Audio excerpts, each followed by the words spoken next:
बताव आई काले के लिए बने आइएंगे रखल बा डॉक्टर कहबो ना कि 1 किलो तो रोज फल खाए के बा हैं देह में खून कमी बा यहाँ कम तो कैसे बच्चा कैसे रही अगर असर करी 1 किलो रोज लिया तो रोज किलो फल खाल कर ठीक बा आ कोनो काम नहीं करके ए माई कहत नहीं कि जाए के टाइम ऑफिस हमरा डॉक्टर कहले बा कि देह में खून की कमी बा आई फल लिया बा निकाल से भी रख ले बा खात नहीं खी तगरा के अपना से खियावे बा आ कोनो दिक्कत मतलब परेशानी नहीं करके कोनो काम नहीं करे इंगरा से ठीक नु। अरे बाबू तू टेंशन काहे लेत रह तू जा ड्यूटी जा इनका के हम अपन पतोह ना बेटी माने नहीं बेटी पूरा ख्याल रखे। अरे भगिना काहे इतना टेंशन लेता रह दीदी हमली के 2 जने काहे खातिर रख ले बिया कोनो भी सामान ले जाए कहला तो दीदी हमली के भेज देले तो हमली के ले ले हमली के तू टेंशन मतलब तू जा ड्यूटी। भगिना तू काहे के टेंशन में बड़ा तू जा अपन ड्यूटी कर हमनी के बानी सना हमनी दोनों भाई बानी सन माई बिया ना ता देखे वाला बानी हमनी घर में पहली बार बच्चा आ रहल बा तो देखभाल करबे करम हम तू जा ड्यूटी जा। अरे ना मैं वैसे कोनो बात नहीं है माई बिया तू ले बढ़ लो तो कोनो दिक्कत नहीं है तारा और कुछ खाए के मन करे तो फोन से कोई हम लेते आए ना जी कुछ ना चाहिए रोज जन मन करी तो ले ले आए तो जा बैग ले आओ चलो जी ध्यान दियो ठीक नु। अरे तू टेंशन मत ले बाबू चलो ठीक अपन ख्याल रखिए हां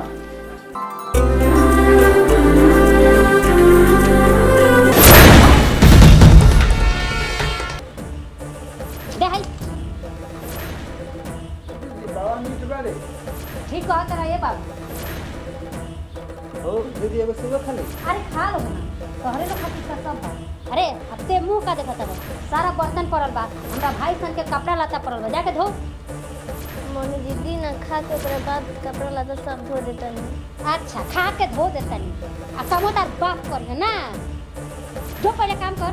रोला के सामने ही ना वो कह के गनी के डॉक्टर कहले बनी खाए के बताई ना खाएम तो बच्चा पर का असर पड़े। तोरा पर असर पड़ो चाहे तोरा बच्चा पर हमनी के वैसे कोनो लेना देना नहीं है हम तो चाहतनी तो ठीक कहत हां हम तो चाहतनी कि त मर जो तोर लइका मर जाओ ताकि हम अपना बेटा के दूसर बियाह करें। जो जो कपड़ा खोल के रख ले वाली पीछे जो दिलो पहले खा लेते नहीं ओकरा बाद जाता नहीं खइबू हां खा के तब जब रुक कहो चल काम कर खा लो बिना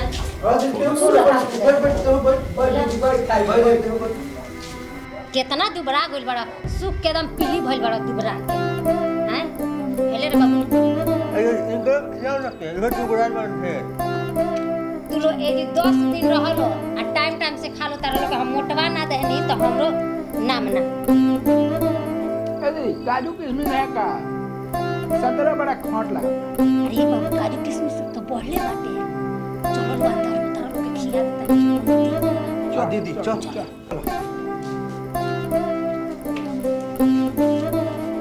दीदी बड़ा बढ़िया काजू किशमिश खिली है पेटे भर गई। ये सब तोहरे लोग खातिर त चोरा चोरा रखले बानी बाबू ले आवेला।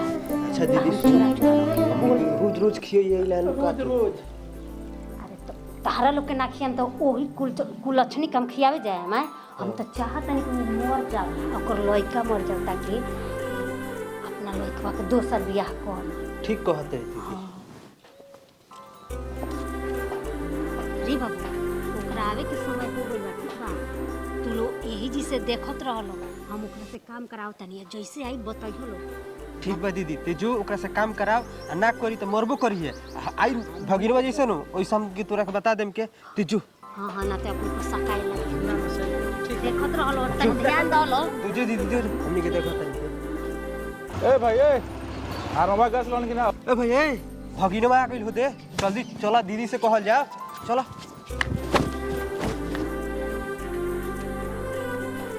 ए दीदी अरे भगिनवा आ गइल जल्दी एकरा के भेज दे सुते के हां जल्दी जाके हम आके पूछी तो हम मत कहिए कि हम काम करत रहनी चल बड़ी पीट आई गर्दन हो तब जो जो जल्दी जो दीदी हई काट हमनी के जात नहीं कपड़ा उपड़ा खींचे तनी के ठीक बस चल भैया चुप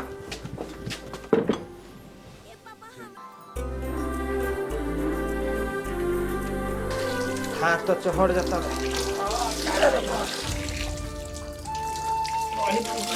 खींचे का पड़ता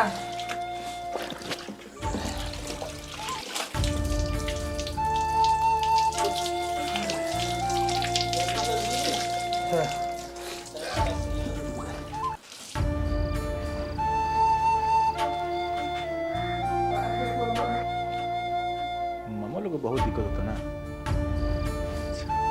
माई, ए माई, काय न कुछ बोलत हो?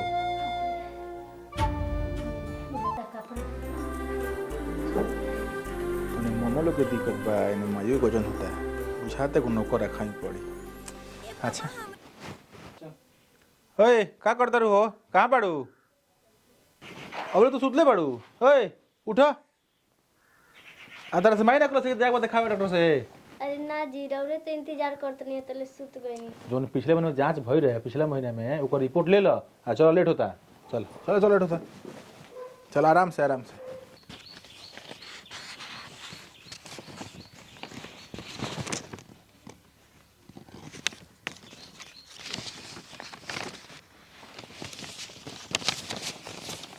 सूरज बाबू, जी हमारा औरत के कमजोरी हो गई बा, एकरा देह में खून हइये नहीं के।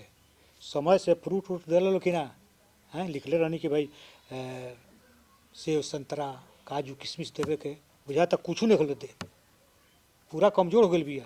कहनी आ तवना बात के ध्यान दो, समय से करके फ्रूट काजू किशमिश सब दो, न तो आगे चल के बहुत दिक्कत हो जाए, समझ लो। समय से दे, हाँ ठीक है चला आराम से चला।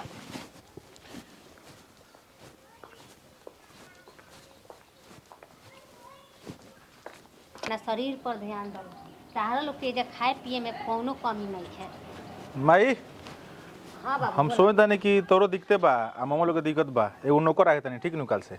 नौकर चाकर का रखबा? खाना पीना हम बनाइए देतनी, आ बर बाजारी लोग कहिए देता लो। हाँ भगिना, हमने कपड़ा लता सब भेजिए देता नहीं के, अब बाजार करे खातिर तो बढ़ ही बनी के। अब मान के चलो जौन पैसा नौकर के देव तौन पैसा पतोहिया में लगाबो। बाबू ठीक है कहता, तू जा हमनी के बढ़ले बानी सन, तू कमाए पर ध्यान दो।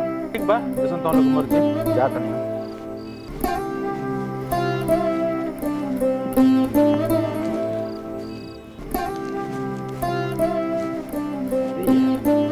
मामा माई एके बात बोलता रहो कि ना नौकर ना रखे, आखिर का है जरूर कोनो गड़बड़ बा। अच्छा ये बात के हम पता लगा लेंगे।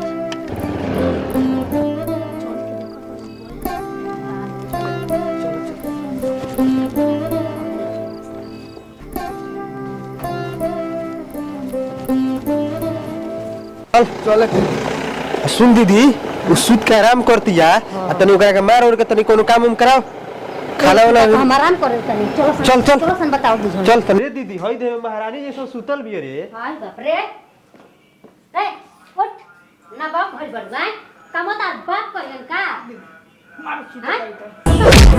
बाप करियन हैं? माई हम काम से कहते कि नौकर आके जाए का मामा, आ तू लोग मना को लोग का नौकर ना रही, उहे पैसा दे में लागी। का रे माई, तेहू ते औरत है, आ तोरा बुझाता है घर वास्ता में औरत पर अत्याचार करता है। हमरा शर्म आता तोरा माई कहे, हमरा शर्म आता तो लोग मावा कहे में, तू लोग कौन सा फेल करता? तो नहीं खाली पेड़ वाला संपत्ति से तो थूकत रहे संपत्ति पर हमनी के दोनों बेकत कहीं जगह अकेले रह रहे।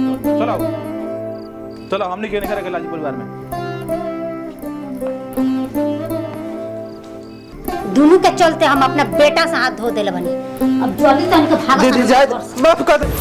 जल्दी पानी के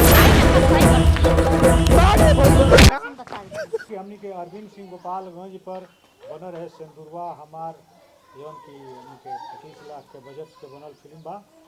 बहुत ही अच्छा चल रहा बा, रोल के प्यार दुलार अच्छा मिल रहा बा। आशा ना पूर्ण विश्वास बा कि अगर रउआ लोग एक बार वो फिल्म देखत हन तो बार बार देखे के मन करी। इतना माने अच्छा फिल्म बा जौन कि अपना परिवार के साथ अपना माई बहन बेटी के साथ बैठ के देख सके। इतना हमें अभद्र कहीं भी दिखावल नहीं के गई। देखिए एगो और हमनी के फिल्म बन के तैयार बा जौन कि बहुत जल्दी ही अरविंद सिंह गोपालगंज पर आई, जना के नाम बा बेटवा नालायक बहुरिया खलनायक। तो इहो परिवार के पारिवारिक फिल्म बा। लोग से हाथ जोड़ के विनती बा कि जे तरह हमनी के बनल रहे सिंदूरवा हमार के प्यार दुलार दे रहल बानी, वही तरह एक फिल्म बहुत जल्दी आ रहल बा। वॉइस रिकॉर्डिंग हो गई बा, अब बहुत जल्दी ही अरविंद सिंह गोपालगंज पर लंच हुई। आशा ना पूरी विश्वास बा कि लोग ये फिल्म के देखें और आशीर्वाद दें। जय जवान जय बच्ची।